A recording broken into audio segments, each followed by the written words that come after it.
pay later praktis kita transaksi langsung, misalnya di e-commerce langsung bisa kehubung sama pay later.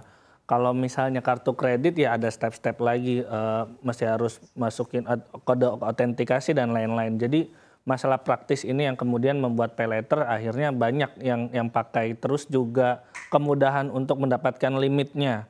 Pay later sama kartu kredit sama-sama ada limit, tapi limit yang bagaimana masyarakat bisa mendapatkan limit itu saya rasa lebih mudah, lebih cepat pay later dibanding kartu kredit. Kalau kartu kredit kan ada waktu verifikasi, misalnya dari kita pengajuan sampai diverifikasi bisa sampai 3-5 hari.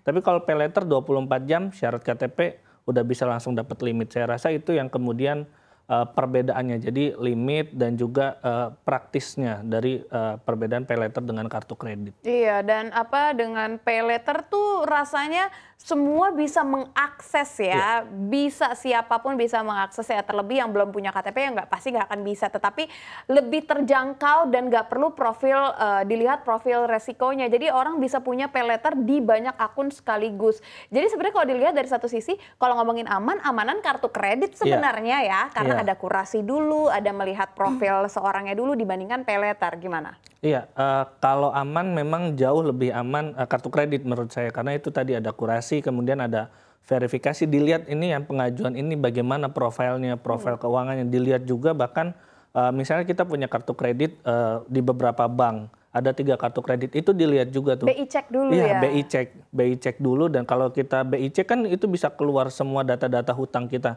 Nah itu yang dilihat oleh bank, kemudian menolak atau menerima, ketika menerima pun ada limitnya, berapa limitnya. Bahkan ketika kita mau pengajuan penambahan limit itu dicek ulang lagi.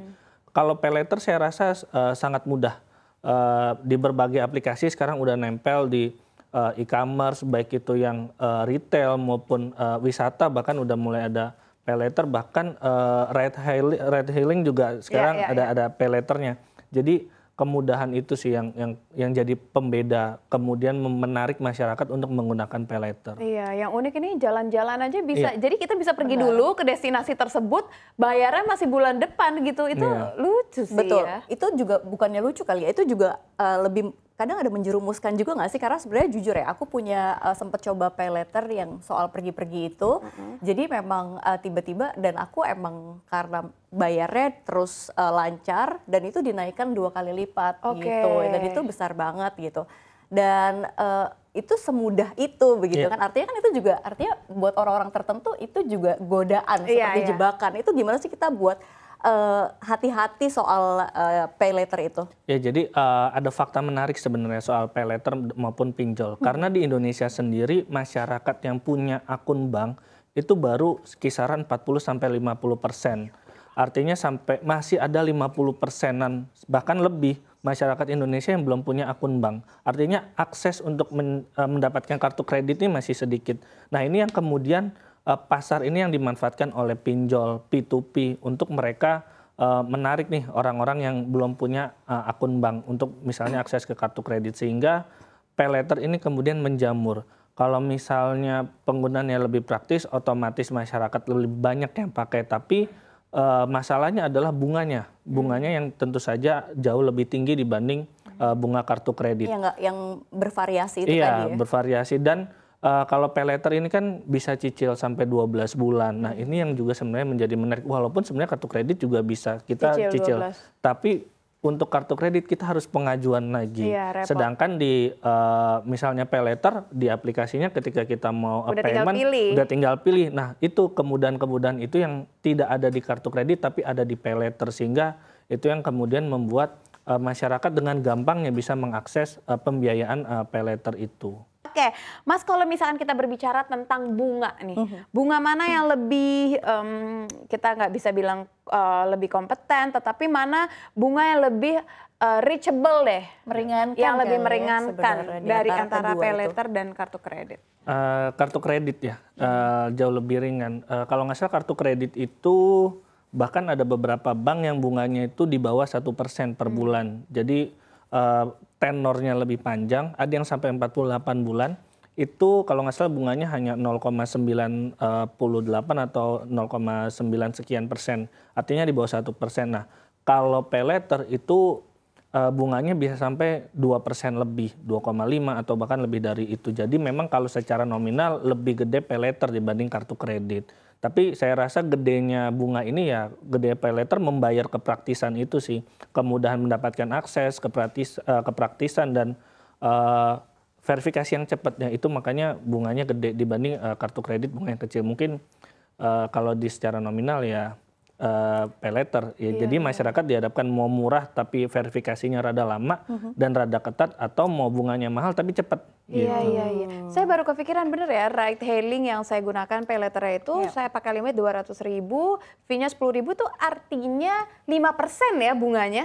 Iya. Ya nggak sih? Oh iya tinggi loh, lebih tinggi daripada kartu kredit loh rata-rata, ya kan? Benar, tapi kan kalau tadi perhitungan Syafinas kan daripada setiap mau isi, setiap top up mau top up kan ya kena kan? biaya lagi bayar kan. Itu jadi lebih gimana tuh? Kalau tadi ada kondisinya Syafinas kan daripada dia mesti kena lagi setiap top up harus 2.000 ya. Iya, berarti faktor-faktor apa kira-kira yang bisa kita jadikan pertimbangan Untuk gitu? memilih mana nih, pay later atau kartu kredit? Ya, saya rasa gimmick-gimmick seperti itu yang membuat orang kemudian lebih memilih pay later. Ditambah misalnya bunga harian. Bunga harian kan pasti otomatis terlihat lebih sedikit dibandingkan dengan bunga bulanan. Bunga harian 0,04%, kemudian itu yang ditonjolkan. Saya rasa gimmick-gimmick ini yang kemudian terlihat pay later itu bunganya lebih sedikit atau terlihat pay later itu bunganya kecil.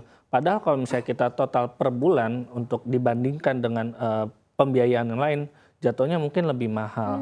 Dengan kartu kredit misalnya pasti lebih mahal kalau misalnya kita akumulasikan menjadi per bulan. Saya rasa sebelum kita mengajukan pay later kita harus hitung benar-benar bunga yang ada di pay later itu karena itu yang juga kemudian dibayar. Bahkan mungkin kita bisa lihat secara total yang harus dibayar berapa nih ketika sudah jatuh tempo atau ketika pelunasan. Itu kan juga tercermin tuh. Mungkin bisa sampai 50% dari pokoknya. Saya rasa itu bakal lebih mahal lagi, sangat mahal jatuhnya. Jadi itu menghitung bunga entah harian atau bulanan, kita hitung lagi deh sebelum kita pengajuan pay later. Dan kita harus tahu kita mampu nggak bayar. Kalau misalnya nominalnya kecil, misalnya di bawah 1 juta atau 200.000 dikasih limit 200.000, saya rasa itu kan masih berada di kemampuan kita untuk bayar, masih mampu lah untuk bayar. Tapi kalau misalnya pay letternya kita bayar namun tidak seimbang dengan gaji kita, karena kita harus lihat juga kan rasio utang dengan pendapatan. Kalau misalnya rasionya itu terlalu besar, itu artinya tidak baik. Utangnya misalnya 7 juta tapi gajinya cuma 10 juta. Nah itu yang sebenarnya jadi sumber masalah. Itu yang bikin orang tuh bisa jadi melarat ke depan. Apa ya sebenarnya keunggulan dari pinjol dibandingkan pay later? Sebenarnya pay later itu salah satu fitur ya dari pinjol. Jadi di pinjaman online itu salah satu fiturnya sebenarnya pay later. Tapi pay later juga ada yang kemudian terpisah ke e-commerce. Kalau e-commerce itu malah dipisah pay later sama pinjaman. Jadi biasanya pinjaman online yang dimaksud di sini pinjaman multiguna. Jadi, nah itu bisa terpengaruh ke BI checking. Jadi walaupun mungkin pay later beberapa pinjol juga P2P juga itu akan terpengaruh ke BI checking. Mungkin bedanya di situ. Pinjol itu untuk pinjaman multiguna, pay later ya langsung ke e-commerce-nya gitu kan, langsung ke mungkin ke penyedia jasa pay letternya. Nah kalau misalnya pinjol biasanya dia berafiliasi dengan pihak ketiga. Jadi kita kerjasamanya sebenarnya sama pihak ketiga dan sama platform tersebut kalau pinjol. Nah sebenarnya yang menarik di sini adalah KTA. KTA itu sebenarnya bunganya jauh lebih murah dibanding pinjaman online. Dan limit yang diberikan jauh lebih besar dari pinjaman online dan tenor yang diberikan jauh lebih panjang sebenarnya dari pinjaman online. Jadi namun kayaknya KTA ini tidak terlalu familiar. Happening. Iya, tidak terlalu happening dibanding pinjol dan Aku nggak pay pernah later. tahu sih terkait dengan KTA ini. Memang dia gimana sistemnya? Kalau KTA itu kan kredit tanpa agunan. Ya. Kita bisa meminjam itu produknya bank, kita pinjam tanpa agunan dengan limit bisa sampai ratusan juta dan tenor bisa sampai 4 bahkan sampai 5 tahun. Nah, namun memang ada proses verifikasi yang lebih panjang. Kalau kartu kredit seminggu KTA bisa sampai 2 minggu, bisa sampai 3 minggu.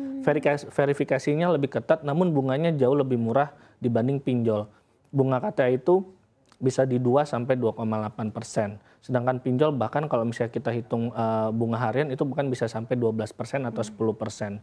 Jadi sebenarnya KTA bisa jadi pilihan masyarakat dibanding pinjol sebenarnya. Kalau misalnya mau cari limit yang lebih besar, tenor lebih panjang. Kenapa tenor ini penting? Karena tenor ini bisa berpengaruh terhadap biaya yang kita bayar per bulan cicilannya. Tenor lebih panjang otomatis biaya yang kita bayarkan jauh lebih murah. Walaupun memang bunga yang dikasih ke bank jadi lebih tinggi. Tapi kita harus lihat juga cash flow kita kan. Nanti kaitannya ke cash flow, kaitannya ke neraca di keuangan pribadi kita. Jadi sebenarnya yang menarik tadi KTA malah jauh lebih pandangan masyarakat melihat KTA jauh lebih besar bunganya dibanding pinjol. Padahal sebenarnya KTA jauh lebih murah bunganya dibanding pinjaman online. Untuk saat mengajukan sendiri KTA seperti apa? Ya, sesulit apa gitu?